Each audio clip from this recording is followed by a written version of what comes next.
জান্নাতে যাওয়ার পথে বাধাগুলো কি কি? আমরা আজ সেরকম 16টি বাধার কথা জানবো। কয়টি বাধা? 16টি বাধার কথা জানবো। 16 শ্রেণীর হতভাগা মানুষের কথা জানবো। কোরআন এবং হাদিসের আলোকে আমরা কিছু হতভাগা মানুষের কথা জানি, যে মানুষগুলো হয়তো নামে মাত্র, তাদের অনেকে মুসলমানও, হয়তো অনেকে নামাজ কালামও পড়ে, কিন্তু জান্নাতে তারা যেতে পারবে না। কারা সে হতভাগা মানুষ? যারা হয়তো তাদের অনেকে আছে মুসলিমই না, আবার অনেকে আছে যারা মুসলমান হওয়ার সত্ত্বেও, নামে মুসলমান হওয়ার সত্ত্বেও জান্নাতে প্রবেশ করতে পারবে না। জান্নাতে যাওয়ার পথে বাধাগুলো কি কি? আমরা আজ সেরকম 16টি বাধার কথা জানবো। কয়টি বাধা? 16টি বাধার কথা জানবো। 16 শ্রেণীর হতভাগা মানুষের কথা জানবো, যে হতভাগা মানুষগুলো জান্নাতে যেতে পারবে না। জান্নাতে যাওয়ার এই নেয়ামতের সৌভাগ্য লাভ থেকে তারা বঞ্চিত হবে। আল্লাহ রাব্বুল আলামিন সেরকম কপাল পড়া মানুষদের কাতারে যেন আমরা শামিল না হই, আমাদের সবাইকে সে তৌফিক দান করুন। ভাইরা আমার, আমরা যে শ্রেণীগুলোর কথা বলবো, প্রত্যেকটা শ্রেণীর পাশাপাশি আমরা কোরআন বা হাদিস থেকে উদ্ধৃতি এবং রেফারেন্স ইনশাআল্লাহ টানবো। আপনাদের কাজ হলো, আমাদের সবার কাজ হলো, এই 16 প্রকার হতভাগা মানুষের কোনো একটা প্রকার এর মধ্যে আমি নিজে আছি কিনা সেটা মেলানো। যদি দেখি যে আমার মধ্যে এটা আছে, তাহলে মাহফিলের প্যান্ডেলের মধ্যে বসে, প্যান্ডেলের নিচে বসে, এই মাহফিলের মাঠে থেকেই আমি নিয়ত করে ফেলবো যে এই বদভ্যাসটা, এই খারাপ জিনিসটা আমি ত্যাগ করে ফেলবো। যেই 16টি খারাপ জিনিস, যেই 16টি অপরাধ জান্নাতে যাওয়ার ক্ষেত্রে বাধা, সে বাধাগুলো আমাদের জীবন থেকে আমাদের সরিয়ে ফেলার সংকল্প এখান থেকে করে তারপরে বাড়িতে যেতে হবে। তাহলে আজকে মাহফিলে আসা, বর্ষা, আয়োজন করা সবকিছু সার্থক হবে ইনশাআল্লাহ। সবাই নিয়ত করবো তো ইনশাআল্লাহ। আল্লাহ আমাদের সবাইকে তৌফিক দান করুন। সর্বপ্রথম যে হতভাগা মানুষদের কথা বলতে চাই, যারা জান্নাতে যেতে পারবে না, তারা হলো যারা আল্লাহর প্রতি ঈমান আনে নাই, যারা মুসলমান হয় নাই, যারা ঈমান আনে নাই, আল্লাহর প্রতি যারা বিশ্বাস করে নাই, তারা আল্লাহর তৈরি জান্নাতে যাবে, এটা কখনো আশা করা যায়? যদি আল্লাহকে কেউ বিশ্বাসই না করে, আল্লাহর একত্ববাদকে স্বীকারই না করে, শিরকে লিপ্ত হয়, সে মুসলমানই না হয়, তাহলে সে আল্লাহর জান্নাতের প্রত্যাশা কোত্থেকে করতে পারে? একজন মানুষ, তিনি মুসলমান না, তিনি অমুসলিম, তার ব্যক্তি জীবনে অনেক ভালো কাজ থাকতে পারে, অনেক ভালো অর্জন থাকতে পারে, কিন্তু তার ভিতরে ঈমান নাই। এই লোকটা আল্লাহর কাছে জান্নাতের আশা কখনো করতে পারে? একজন মানুষ বাংলাদেশে মানুষের জন্য অনেক কাজ করেছেন, বাংলাদেশের উন্নয়নে অনেক ভূমিকা তার ছিল বা আছে, বাংলাদেশে অনেক কল্যাণকামিতা তিনি চান, তার অনেক ইন্ডাস্ট্রি, কারখানা থেকে বহু দেশের উপকার হয়, দেশে মানুষের উপকার হয়, এরকম আরো বহু উপকারিতা তার দ্বারায় হয়। কিন্তু লোকটা বাংলাদেশের অস্তিত্বকে স্বীকার করে না, বাংলাদেশের অস্তিত্বকে স্বীকার করে না, বাংলাদেশের স্বাধীনতা, সার্বভৌমত্ব এগুলো স্বীকার করে না।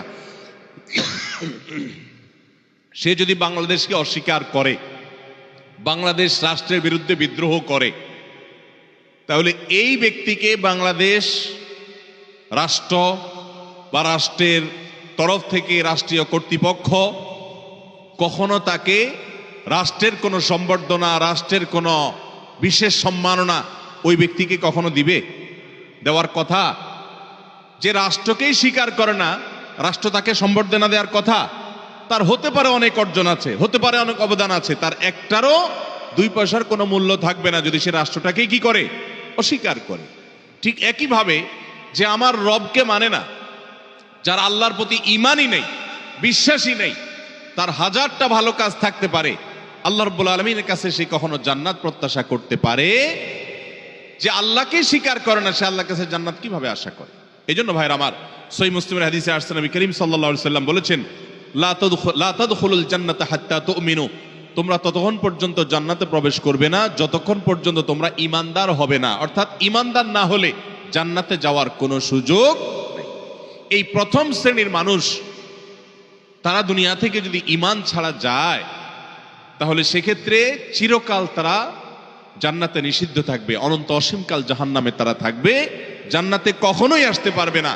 আর বাকি 15 শ্রেণীর মানুষ যারা আছে এরা একসময় তাদের পাপ এবং অপরাধের প্রায়শ্চিত্ত করার পর, এর শাস্তি পাওয়ার পর আল্লাহ তাআলা চাইলে তাদেরকে জান্নাতে দিতে পারেন।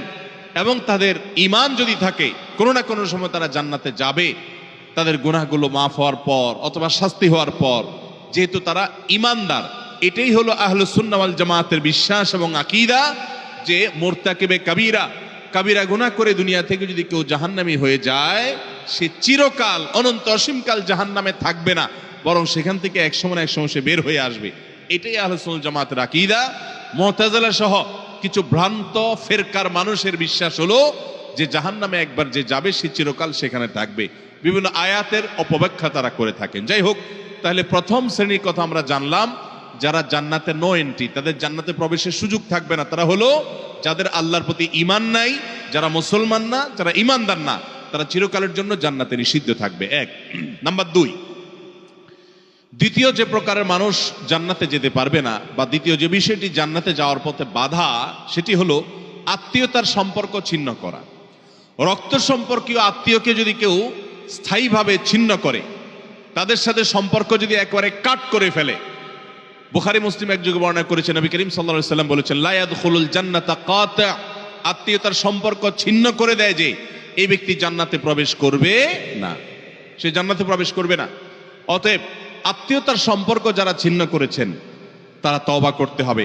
আপনার ভাই, আপনার বোন, শত বাধা হতে পারে, শত ঝামেলা হতে পারে, শত গন্ডগোল হতে পারে, আপনার চাচা, আপনার ফুফু, আপনার মা বাপ, আপনার সন্তান সন্ততি, আপনার মামা, আপনার খালা, এরা সবাই আপনার রক্ত সম্পর্কীয় আত্মীয়।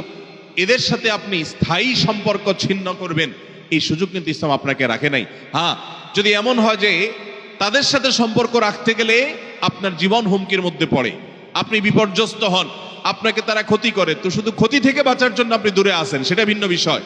কিন্তু সম্পর্ক যদি একেবারে স্থায়ীভাবে ছিন্ন করেন, বিশেষ করে দুনিয়াবি ঠুনকো অজুহাতে, ঠুনকো কারণে, কোনো কারণে মনোমালিন্য হয়েছে, আর চিরকালের জন্য সম্পর্ক ছিন্ন করে দিলেন, তো এটা হারাম। এই লোক যদি নামাজিও হয়, এই লোক যদি ওয়াজ মাহফিলেও আসে, এই লোক যদি জিকির আজকারও করে, এই লোক যদি তাসবিহ তেলাওয়াতও করে, যেহেতু সে আত্মীয়তার সম্পর্ককে ছিন্ন করে ফেলেছে, এই লোক জান্নাতে প্রবেশ করতে পারবে না যতদিন না সে তওবা করে তার পাপ থেকে, অপরাধ থেকে সে ফিরে না আসছে। ভাইরা আমার, তাহলে জান্নাতে যাওয়ার ক্ষেত্রে দ্বিতীয় বড় বাধা হলো এই বিষয়টি, অর্থাৎ আত্মীয়তার সম্পর্ক ছিন্ন করা। আর প্রথম বাধার কথা বলেছি হলো বেঈমানি, কুফরি, আল্লাহর প্রতি অবিশ্বাস এবং শিরক, এগুলো জান্নাতে যাওয়ার ক্ষেত্রে সবচেয়ে বড় বাধা, স্থায়ী বাধা। আর দ্বিতীয়টি হলো আত্মীয়তার সম্পর্ক ছিন্ন করা। নাম্বার 3, চগলখড়ি করা।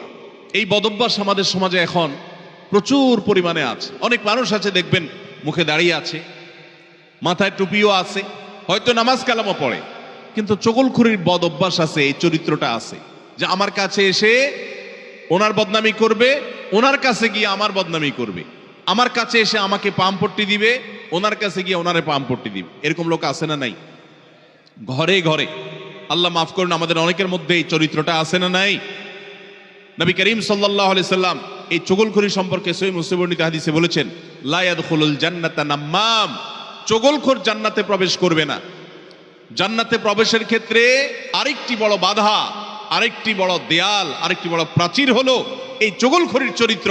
ভাইরা আমার, আসুন তওবা করি, চগলখড়ি করব না। কারোর ভালো কিছু পেলে সেটা তার পেছনে অন্যদের কাছে বলবো, আর মন্দ কিছু হলে তার সামনে বলবো। তার সামনে এসে একরকম, তার পেছনে গিয়ে আরেক রকম, সামনে এসে তার প্রশংসা, পেছনে গিয়ে তার দুর্নাম। এই দুশ্চরিত্র অনেক অনেক নেকামলকারী মানুষ, নামাজ কালামওয়ালা মানুষ, জিকির আজকারওয়ালা মানুষ, অনেক ইসলামের কাজ করেওয়ালা মানুষ, দাওয়াতের কাজ করেওয়ালা মানুষ, তাদের মধ্যে এই বদভ্যাস, এই দুশ্চরিত্র, এই খারাপ জিনিস আছে। ভাইরা আমার, আমরা বেশিরভাগ মানুষ চুরি করি না, ডাকাতি করি না, মদ খাই না, মানুষ হত্যা করি না, জেনা করি না, খুন খারাপি করি না, ছিনতাই রাহাজানি করি না। বেশিরভাগ মানুষ এই মাহফিলে আমরা যারা আছি, আমার কথা যারা শুনছেন, বেশিরভাগ মানুষই এই মোটা মোটা বড় বড় অপরাধগুলো আমরা করি না। কিন্তু কিছু কিছু অপরাধ আছে যেগুলো আমরা যে করি সেগুলো অপরাধ যে আমরা জানিও না, সে বিহিত নাই, সে চিন্তাও নাই। কারণ সামনে গিয়ে একরকম, পেছনে গিয়ে আরেক রকম। এই মুনাফিকি আমি করব না, এই কপটতা আমি করব না, এই 2 নম্বরে আমি করব না, এই প্রতারণা আমি করব না। কোনো মানুষের সামনে গিয়ে ভালো সাজবো, পেছনে গিয়ে দুর্নাম করব না, আরেকজনের কাছে গিয়ে তার দুর্নাম করা, আর আবার তার কাছে গিয়ে আরেকজনের দুর্নাম করা, অর্থাৎ দুজনের মধ্যে লাগালাগি করে দেওয়ার জন্য যে ভূমিকা, সেই ভূমিকা অবতীর্ণ হওয়া, এই চগলখড়ি, এটা হলো জান্নাতে যাওয়ার ক্ষেত্রে তৃতীয় বড় বাধা। চগলখোর সে জান্নাতে নো এন্ট্রি থাকবে। আল্লাহ তাআলা আমাদের সবাইকে বদঅভ্যাস পরিত্যাগ করার তৌফিক দান করুন। নাম্বার 4, প্রতিবেশীকে যে কষ্ট দেয় এই লোকও জান্নাতে যেতে পারবে না। জান্নাতে যাওয়ার ক্ষেত্রে বড় বাধা হলো এই বদঅভ্যাস এবং খারাপ জিনিস, এই অপরাধ, প্রতিবেশীকে কষ্ট দেওয়া। এটাকেও আমরা অনেকে গুনাহের কাজ মনে করি না। অনেক লোক আছে দেখবেন গোটা দুনিয়ার সব মানুষের সাথে তার সম্পর্ক ভালো, কিন্তু নিজের প্রতিবেশীর সাথে সম্পর্কটা কি নাই, ভালো নাই। আছে না নাই?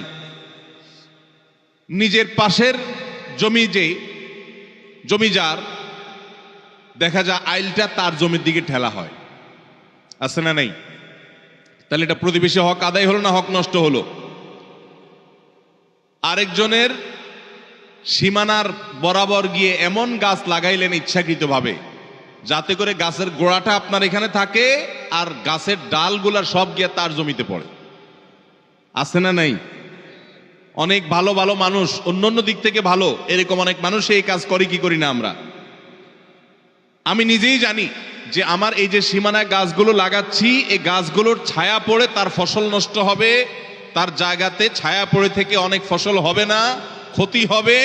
তারপর আমি লাগাই, ক্ষতি করার জন্যই লাগাই, যে গাছের গোড়াটা আমার থাকবে, আগাটা সব তার ঘাড়ের উপরে, তার জমির উপরে গিয়ে পড়বে, তার সীমানার উপরে গিয়ে পড়বে, ভোগ করব আমি। আছে না নাই? ভাইরা আমার, হাঁস দিয়ে, মোরগ দিয়ে, সন্তান দিয়ে, বিভিন্ন ভাবে প্রতিবেশীকে আমরা অনেকে কষ্ট দেই। নবী করিম সাল্লাল্লাহু আলাইহি ওয়াসাল্লাম সহিহ মুসলিম বর্ণিত হাদিসে বলেছেন, লা ইয়াদখুলুল জান্নাতা মান লা ইয়ামানু জারুহু বাওয়াইকাহু। যে ব্যক্তির প্রতিবেশী তার হাত, মুখ এগুলোর কষ্ট দ্বারা, তার ক্ষতি এবং অনিষ্ট থেকে যে ব্যক্তি নিরাপদে থাকে না, অর্থাৎ প্রতিবেশীকে যে শান্তিতে রাখে না, প্রতিবেশীকে বিভিন্নভাবে কষ্ট দেয়, এই ব্যক্তি জান্নাতে প্রবেশ করতে পারবে না। আপনারা অনেকে একটা হাদিস শুনেছেন, বিখ্যাত প্রসিদ্ধ একটা হাদিস। নবী করিম সাল্লাল্লাহু আলাইহি ওয়াসাল্লামের কাছে বলা হলো, হে আল্লাহর রাসূল, অমুক ব্যক্তি খুব নফল নামাজ রোজা করত, খুব দান সাদাকা করত, এবং সব ভালো আমলগুলো করত, ফরজ তো করত, নফলও করত। ফরজ 5 ওয়াক্ত তো পড়তো, আবার নফল নামাজও পড়তো, ধরেন তাহাজ্জুদের শাক সব পড়তো, যাকাত তো দিত, আবার এমনিও দান করত। তার আমলের কোনো কমতি ছিল না। একটা দুর্বলতা ছিল যে প্রতিবেশীকে সে কষ্ট দিত, ঝগড়াঝাটি করত, তাদের হক নষ্ট করত। নবী করিম সাল্লাল্লাহু আলাইহি সাল্লাম বলেছেন, সে জাহান্নামী। তোমরা যার কথা বলেছো, আল্লাহ তাআলা ওহীর মাধ্যমে নবীকে জানিয়ে দিয়েছেন তার পরিণতি হলো জাহান্নাম। তার কোনো নামাজ, তার কোনো রোজা, তার কোনো ইবাদত, তার কোনো দান সাদাকা এগুলো তাকে রক্ষা করতে পারে না, সে জাহান্নামে যাবে, কারণ তার প্রতিবেশীকে সে কষ্ট দিয়েছে। এর বিপরীতে নবীজি সাল্লাল্লাহু আলাইহি সাল্লামকে বলা হলো যে আরেকজনের কথা আমরা জানি, শুধু ফরজ নামাজগুলো পড়তো, নফল নামাজ পড়ার সময় পাইতো না, শুধু ফরজ কাজগুলো করতো, অতিরিক্ত দান সাদাকার সুযোগও পেত না, কিন্তু তার একটা ভালো গুণ ছিল, সে প্রতিবেশীদের সাথে সুসম্পর্ক বজায় রাখতো। তারা যদিও খুব বেশি ভালো ছিল না, কিন্তু সে ভালো থাকার চেষ্টা করত, নিজে থেকে তাদের যেন কষ্ট না হয় এটা খেয়াল রাখতো। নবী সাল্লাল্লাহু আলাইহি সাল্লাম বলেছেন, এই লোকটা জান্নাতি। ভাইরা আমার, প্রতিবেশী যে কত বড় একটা ব্যাপার, এটা আমরা বেশিরভাগ মানুষ বুঝি না। গ্রাম বলেন, শহর বলেন, বেশিরভাগ জায়গায় আমরা প্রতিবেশীর হক নষ্ট করি। প্রতিবেশীকে জানেন? আপনার রক্ত সম্পর্কীয় আত্মীয়, যেমন মা বাবা, সন্তান সন্ততি, ছেলে মেয়ে, ভাই বোন, একেবারে এ ক্লাসের আত্মীয়, যারা এ ক্লাসের প্রথম সারির, যারা রক্ত সম্পর্কীয়, আপনার বাবার দিককার, বাপ মা, ছেলে মেয়ে, ভাই বোন, চাচা ফুফু, এদেরকে বলা হয় এ ক্লাসের আত্মীয়, একদম প্রথম শ্রেণীর। এই আত্মীয়দের পরে সবচেয়ে যার হক আপনার কাছে সবচেয়ে বেশি, তারা হলো আপনার প্রতিবেশী। বেশিরভাগ ক্ষেত্রে দেখবেন প্রতিবেশীর সাথে সম্পর্ক ভালো নাই, আইল ঠেলা ঠেলি, গন্ডগোল ফাসাদ, ঝগড়াঝাটি, মারামারি, গ্রামে এক ধরনের, শহরে আরেক ধরনের। শহরে ধরেন ধুমধাড়াক্কা গানের ভলিউম দিয়ে আশপাশের প্রতিবেশীকে কষ্ট দিচ্ছেন, ময়লাটা বের করে আপনি আপনার দরজার সামনে রাখছেন, প্রতিবেশী বের হয়ে নাকে হাত দিতে হয়েছে, আপনার জুতাগুলো তার ফ্ল্যাটের সামনে চলে গেছে, তাকে আপনি কষ্ট দিচ্ছেন, আপনার বিল্ডিং এর পাশের জায়গাটা খালি আছে, ময়লাটা সেখানে ফেলতেছেন, আপনার বাচ্চাদেরকে দিয়ে তারে কষ্ট দিচ্ছেন, গ্রামে দেখা যায় হাঁস মুরগি দিয়ে প্রতিবেশীকে কষ্ট দিচ্ছেন, আপনার ছাগল গিয়ে তার জিনিসপত্র খেয়ে ফেলছে, আপনার বাচ্চারা গিয়ে তাকে ডিস্টার্ব করছে, আপনার গাছগুলো গিয়ে ছায়া হয়ে তার জায়গাতে ক্ষতি করছে, তার জায়গা বরাবর আপনি পুকুর কাটতেছেন যাতে করে ভেঙে আপনার এখানে পড়ে। এক কথায় নানাভাবে আমরা প্রতিবেশীকে ক্ষতিগ্রস্ত করছি। এমনকি অনেক মানুষ অন্য অনেক ক্ষেত্রে প্র্যাকটিসিং মুসলমান হওয়ার সত্ত্বেও এই কাজটা করছে। নবী সাল্লাল্লাহু আলাইহি ওয়াসাল্লাম বলেছেন, খবরদার, যে ব্যক্তি প্রতিবেশীকে কষ্ট দেয়, প্রতিবেশী তার হাত মুখ দ্বারা কষ্ট পায়, এই লোক জান্নাতে যেতে পারবে না। তাহলে 4 নম্বর আমরা পেলাম, জান্নাতে যাওয়ার ক্ষেত্রে বাধা হলো প্রতিবেশীকে কষ্ট দেওয়া। আল্লাহ তাআলা এই বদঅভ্যাস এবং এই গুনাহ থেকে, অপরাধ থেকে আমাদেরকে বেরিয়ে আসার তৌফিক দান করুন। নবী করিম সাল্লাল্লাহু আলাইহি ওয়াসাল্লাম বলেছেন, প্রতিবেশী সম্পর্কে জিবরিল আমাকে এত বেশি সাবধান করেছে যে আমার মনে হচ্ছিল জিবরিল না জানি এসে বলে, আপনার মৃত্যুর পর আপনার সম্পদে বাবা মা ছেলে মেয়ে যার যার সম্পদের ভাগ আছে, এর মধ্যে প্রতিবেশীর একটা ভাগ আছে, এইটা না জানি কখন বলে আমি সেই চিন্তা করছিলাম। কারণ এতবারে সে জিবরিল আমাকে সাবধান করছে যে খবরদার, প্রতিবেশীর ব্যাপারে কেয়ারফুল থাকতে হবে, সতর্ক থাকতে হবে। আমরা সতর্ক থাকবো তো ইনশাআল্লাহ। নাম্বার 5, অহংকারী ব্যক্তি, যে অহমিকা দেখায়, দম্ভ করে, গরিমা নিয়ে চলে, মানুষকে মানুষ মনে করে না। কারোর টাকার গরম আছে, কারোর নাম যশ খ্যাতির গরম আছে, কারোর ক্ষমতার গরম আছে। আল্লাহ তাআলা এক একজনকে এক একটা দিয়ে পরীক্ষা করেন।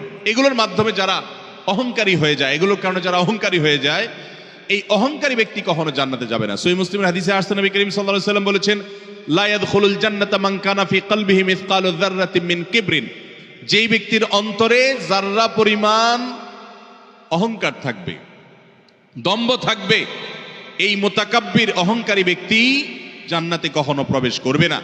আল্লাহ রাব্বুল আলামিন হাদিসে কুদসিতে বলেছেন, অহংকার হলো আমার চাদর। অহংকার হলো কার চাদর ভাই? আল্লাহ তাআলার চাদর। এই চাদর নিয়ে যদি কেউ টানাটানি করে, আল্লাহ রাব্বুল আলামিন তাকে ছিন্ন বিচ্ছিন্ন করে ছাড়বেন, তাকে আল্লাহ তাআলা কখনো জান্নাত দিবেন। এজন্য ভাইরা সবসময় বিনয়ী হয়ে থাকতে হবে। জান্নাতি লোকদের কিছু মার্কা আছে, এর ভিতরে একটা মার্কা হলো তারা বিনয়ী থাকবে, মাটির মানুষ হয়ে থাকবে, নিরীহ হয়ে থাকবে, তাদের উপরে সবাই চড়াও হতে চাইলেও তারা চড়াও হবে না, অর্থাৎ বিনম্র থাকবে। এটা জান্নাতি লোকদের মার্কা। এই জন্য ভাইরা বিনয়ী হতে হবে। 5 নম্বর, যারা জান্নাতে যেতে পারবে না, জান্নাতে যাওয়ার ক্ষেত্রে বাধা হলো অহংকার, সে অহংকারী মানুষ। 6 নম্বর হলো প্রতারক, 7 নম্বর হলো দান করে খোটা দেয় যে সে, আর 8 নম্বর হলো কৃপণ। আর এই তিনটি তিরমিজি বর্ণিত হাদিসে বর্ণিত হয়েছে। নবী করিম সাল্লাল্লাহু আলাইহি ওয়াসাল্লাম বলেছেন, লা ইয়াদখুলুল জান্নাতা খাব্বুন ওয়ালা মান্নানুন ওয়ালা বাখিল, যে ব্যক্তি কাউকে প্রতারণা করে, ধোঁকা দেয়। এখন আমাদের সমাজে মুসলমানদের মধ্যে ধোঁকা দেনওয়ালা মানুষের সংখ্যা কি কম না বেশি? দোকানদার বলেন, ব্যবসায়ী বলেন, চাকরিজীবী বলেন, যার কথাই বলেন, এমনকি নেতারা বলেন, জনগণকে ধোঁকা দেয়। ঠিক না ভাই? ঠিক। সবাই যার যার জায়গা থেকে কে কাকে ল্যাং মারবে, কে কাকে ধোঁকা দিবে, এটাই হলো আমাদের কাজ এখন। অথচ ধোঁকাবাজ, প্রতারক, চিটার, বাটপার, এই লোকগুলো কখনো জান্নাতে যেতে পারবে। নবী করিম সাল্লাল্লাহু আলাইহি ওয়াসাল্লাম এই হাদিস বলছে যে প্রতারক জান্নাতে যাবে না। দ্বিতীয়ত, মান্নান, অর্থাৎ দান করে যে খোটা দেয়, এই লোকও জান্নাতে যেতে পারবে না। দান করে খোটা দেওয়ার বদভ্যাস আছে না নাই আমাদের অনেকের? দান করেছেন আল্লাহকে খুশি করার জন্য, যদি আপনি খোটা দেন তাহলে আপনার ওই দান বরবাদ হয়ে যায়, ওটা নষ্ট হয়ে যায়। আল্লাহ বলেছেন, লা তুবতিলু সাদাকাতিকুম বিল মান্নি ওয়াল আযা, তোমরা দান করার পর খোটা দিয়া, কষ্ট দিয়া, যাকে দান করছো তাকে কষ্ট হয় এরকম কথা বলে ওই দানকে বরবাদ করে দিও না। আমরা অনেকে এই কাজ করি। দান করেছেন, ওই ব্যক্তির কাছ থেকে থ্যাঙ্কসের আশাও করবেন না। থ্যাঙ্কস মানে কৃতজ্ঞতা সে আদায় করবে, শুকরিয়া দিবে, সে আপনার স্বীকৃতি দিবে, এই আশাটাও আপনি করতে যাবেন না। আল্লাহ কোরআনে কারিমে সূরা দাহরের মধ্যে জান্নাতি এবং নেককারদের বৈশিষ্ট্য বলতে গিয়ে বলেছেন, ওয়ায়ুতঈমুনা আত-তাআমা আলা হুব্বিহি মিসকিনাও ওয়া ইয়াতীমান ওয়া আসীরা, জান্নাতি মানুষগুলো, আবরার এবং নেককাররা হলো তারা আল্লাহর মহব্বতে মিসকিনকে, বন্দীকে, অন্যান্য অভাবী মানুষদেরকে তারা খাদ্য দেয়, এবং বলে ইন্নামা নুতইমুকুম লিওয়াজহিল্লাহ লা নুরিদু মিনকুম জাযাআও ওয়ালা শুকুরা, তারা বলে আমরা আল্লাহর জন্য তোমাদেরকে খাদ্য দিচ্ছি, তোমাদের কাছ থেকে এর কোনো ফিডব্যাক বিনিময় তো চাই না, এমনকি শুকরিয়া তোমরা যে আমাদেরকে থ্যাঙ্কস বলবা সেটা পর্যন্ত আমরা আশা করি না, দরকার নেই। আল্লাহর কাছে এইভাবে সওয়াবের আশা করা, বান্দার কাছে খোটা না দেওয়া 7 নম্বর। 8 নম্বর হলো কৃপণতা, এটা জাহান্নামের যাওয়ার অন্যতম বড় মাধ্যম। নাম্বার 10 মাতা পিতার অবাধ্য। নাম্বার 11 নেশাগ্রস্ত, নেশায় আসক্ত।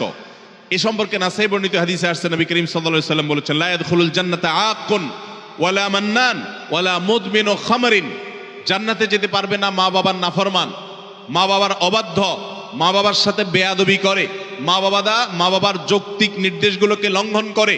অনেক মানুষ আছে দেখবেন নামাজ কালাম পড়ে, কপালে সিজদা পড়ে গেছে, অন্য অনেক ভালো কাজ করে, কিন্তু মা বাবার প্রতি তিনি অনুগত নন, তাদের সাথে নাফরমানি করে। এই সন্তান কখনো জান্নাতে যেতে পারবে না যাবত না আল্লাহ তাআলা তাকে মাফ না করেন, অথবা তার এই পাপের প্রায়শ্চিত্ত সে না করে, অর্থাৎ এটা জান্নাতে যাওয়ার ক্ষেত্রে বাধা, মাতা পিতার নাফরমান। আর 11 নম্বর হলো মাদকে আসক্ত, যেটা এই একই হাদিসে নাসাই বর্ণিত হাদিসে আছে। মাদক আসক্ত অর্থাৎ মাদক সেবন করতে করতে এটা দেশে অভ্যস্ত হয়ে পড়েছে, এটা স্থায়ী রোগে পরিণত হয়েছে, এই লোকটাও জান্নাতে যেতে পারবে না। 12 নম্বর হলো ওই লোক যার শরীর হারাম দ্বারা গঠিত হয়েছে, যার গোশত মাংস রক্ত হারাম খেয়ে হারাম উপার্জন করে করে এগুলো গঠিত হয়েছে, সেটা সুদের টাকায় হোক, সেটা ঘুষের টাকায় হোক, সেটা চুরির টাকায় হোক, সেটা দুর্নীতির টাকায় হোক, সেটা যেভাবেই হোক না কেন। এই সম্পর্কে মুসনাদ আহমদের হাদিস আছে, নবী করিম সাল্লাল্লাহু আলাইহি ওয়াসাল্লাম বলেছেন লা ইয়াদখুলুল জান্নাতা জাসাদুন নাবাতা বিসসুহত, যে শরীর হারাম দ্বারা বৃদ্ধি হয়েছে, হারাম দ্বারা গঠিত হয়েছে, সে শরীর জান্নাতে প্রবেশ করবে না। এটা হলো 12 নম্বর। 13 নম্বর হলো অহংকারী ব্যক্তি, যে শুধু অহংকার করে তা নয়, অহংকারের পাশাপাশি আরেকটা বদঅভ্যাস আছে, আরেকটা রোগ আছে, যে রীতিমতো কাউকে পাত্তা দেয় না এবং গোয়ার কিসিমের হয়, গোয়ার কিসিমের হয়, খুব তেড়া কিসিমের হয়, শক্ত মেজাজি হয়, কোনোভাবেই সে নরম হতে চায় না। এই অতুল এবং জাওয়াজ আবু দাউদ শরীফের হাদিসের বর্ণনা মতে এই টাইপের মানুষও জান্নাতে যেতে পারবে না, যারা অনেক বেশি এরকম গোয়ার হয় এবং রূঢ় স্বভাবের হয়, স্বভাবটাই হলো রূঢ়, স্বভাবটাই হলো রুষ্ট, সে সবসময় মানুষের সাথে এরকম কঠোর স্বভাবের হয়, তার মনটাই হলো পাথরের মতো, এই মানুষগুলো জান্নাতে যেতে পারবে না, এবং আবু দাউদের হাদিস সেটি বলছে। আর 14 নম্বর হলো গণক, যে ভবিষ্যতে কি হবে না হবে মানুষের সমস্ত গণক গণনা করে বিভিন্ন খবর বলে দেয়, অনেক সময় এগুলো সত্য হয়, এবং কুফরি কালাম করে শয়তানের আশ্রয় নিয়ে ব্ল্যাক ম্যাজিকের মাধ্যমে, জাদুবিদ্যার মাধ্যমে বিভিন্নভাবে এরকম অনেক কিছু বলতে পারে তারা, এবং সেগুলো খেটেও যেতে পারে, অস্বাভাবিক নয়। কিন্তু এই যে অসৎ উপায়ে কুফরি কালামের মাধ্যমে, জাদুর মাধ্যমে শয়তানের আশ্রয় নিয়ে ভবিষ্যৎ সম্পর্কে বলে দেয়, এই রকম গণক যারা, এরাও জান্নাতে যেতে পারবে না। এমনকি তাদের কাছে যারা যায়, যারা তাদের কথা বিশ্বাস করে, আস্থা রাখে, এদের ইবাদত পর্যন্ত একটা মেয়াদ পর্যন্ত কবুল হবে না, হাদিসে বলা হয়েছে। তাহলে 14 প্রকার হলো এই গণক। আর 15 নম্বর হলো জাদুকর, যারা ব্ল্যাক ম্যাজিক করে মানুষকে। আজকাল এই ব্ল্যাক ম্যাজিক ভাই ঘরে ঘরে হয়ে গেছে, ঘরে ঘরে দুষ্ট জিনকে দিয়ে, শয়তানের আশ্রয় নিয়ে ব্ল্যাক ম্যাজিশিয়ানরা ব্ল্যাক ম্যাজিক করে। দেখবেন যে বিভিন্ন পোস্টারে লেখা কামরূপ কামাখ্যা থেকে প্রশিক্ষণ প্রাপ্ত, আছে না নাই? ফেসবুকে দেখবেন বিভিন্ন কমেন্টে এরকম পোস্টার পোস্ট করে অনেক অনেক লোক। আবার অনেক সময় দেখবেন বিভিন্ন জায়গায় জায়গায় এগুলো আছে। ঘরে ঘরে দেখবেন এমন অনেক রোগী আছে যেই রোগীদের কোনো ট্রিটমেন্ট ডক্টররা করতে পারছেন না। দেশ বিদেশ ঘুরে, বহু হাসপাতাল ঘুরে, বহু ট্রিটমেন্ট নিয়েও কোনো চিকিৎসা করাতে পারছেন না, কোনো ট্রিটমেন্ট হচ্ছে না, সুস্থ হচ্ছে না। এগুলোর একটা অংশ, আমি সবগুলো বলছি না, একটা বড় অংশ ব্ল্যাক ম্যাজিকের রোগী, আস্তে আস্তে শেষ হয়ে যাচ্ছে। বিভিন্ন বর্ণনা আছে সম্পর্কে। ব্ল্যাক ম্যাজিক এটা ওটের উপর যদি পড়ে তো ওটকে পাতিল পর্যন্ত নিয়ে যায়, অর্থাৎ শেষ হয়ে যায়, জবাই করে খাওয়া ছাড়া উপায় থাকে না, আর মানুষকে কবর পর্যন্ত নিয়ে ছাড়ে। অন্য আরেক হাদিসে আছে যে এই যে মানুষের হিংসাত্মক দৃষ্টি, কুদৃষ্টি, বদনজর, এটা ভাগ্যকে পর্যন্ত আল্লাহর ফয়সালাতেই পরিবর্তন পর্যন্ত করে দেয়, এরকম ভয়াবহ একটা বিষয়। তো এই ব্ল্যাক ম্যাজিশিয়ান যারা, এরা জান্নাতে যেতে পারবে না। এবং দুনিয়াতে এদের জন্য চরম শাস্তি, ইসলামী শরিয়া তাদের জন্য মৃত্যুদণ্ড রেখেছে, কারণ এরা স্বামী স্ত্রীর মধ্যে কলহ সৃষ্টি করে। এখন শত শত ফ্যামিলিতে দাম্পত্য সম্পর্কগুলো ভালো নেই। আমার কাছে এরকম শত শত হিস্ট্রি আসে যে স্বামী স্ত্রীর একসময় সম্পর্ক খুব ভালো ছিল, হঠাৎ করে তাদের আর সম্পর্ক ভালো নাই, কেউ কাউকে সহ্য করতে পারছেন না, কেউ একজন ব্ল্যাক ম্যাজিক করেছে। এবং দেখবেন বাসা বাড়িতে অনেক সময় দেখা যায় অস্বাভাবিক জায়গাতে তাবিজ কবজ পাওয়া যায়, আছে না নাই এরকম? কে বা কারা রাখছে, চুল কেটে নিয়ে যায়, জামা কাটা সেটা কেটে নিয়ে যায়, ব্ল্যাক ম্যাজিকের উপাদান এগুলো অনেক সময় হয়। আমরা অনেকে এগুলো জেনেও না জানার ভান করে থাকি, অনেকে জেনেও সেটা সঠিকভাবে এটা রহস্য উদ্ঘাটনের চেষ্টা করি না। তো এই ব্ল্যাক ম্যাজিশিয়ান যারা, এরা সমাজে অশান্তি সৃষ্টি করে, দাম্পত্য জীবনে কলহ সৃষ্টি করে, মানুষের ক্ষতি করে। এরকম অনেক লোক আছে তাবিজ ব্যবসায়ী, তারা তাবিজের ব্যবসার আড়ালে তারা মূলত এই ব্ল্যাক ম্যাজিকটা করে। এই ব্ল্যাক ম্যাজিশিয়ান যারা, তারা জান্নাতে যেতে পারবে না। এটা হলো 15 নম্বর। 16 নম্বর হলো যারা সিল্কের পোশাক পরে পুরুষ হয়ে, নবী করিম সাল্লাল্লাহু আলাইহি সাল্লামের হাদিসে তাদেরকেও জান্নাতে নো এন্ট্রির কথা বলা হয়েছে। জান্নাতে যাওয়ার ক্ষেত্রে সেটাও বড় একটা বাধা। তাহলে 16 প্রকারের মানুষ পেলাম যারা জান্নাতে যেতে পারবে না বলে নবী করিম সাল্লাল্লাহু আলাইহি সাল্লামের বিভিন্ন হাদিসে সাবধান করা হয়েছে, সতর্ক করা হয়েছে, কোরআনের বিভিন্ন আয়াতে সাবধান করা হয়েছে যে এই 16 প্রকারের মানুষ তারা জান্নাতে যেতে পারবে না। শুধু 16 প্রকার নয়, এরকম আরো আছে, কোরআন হাদিস ঘাটলে পাওয়া যাবে।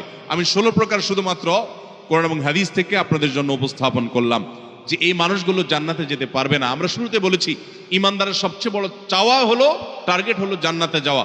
সে জান্নাতেই যদি যেতে না পারি, তাহলে আমার আর এই দুনিয়াতে আমার কর্ম, আমার ইমান, এগুলো আমাকে কি উপকার করলো?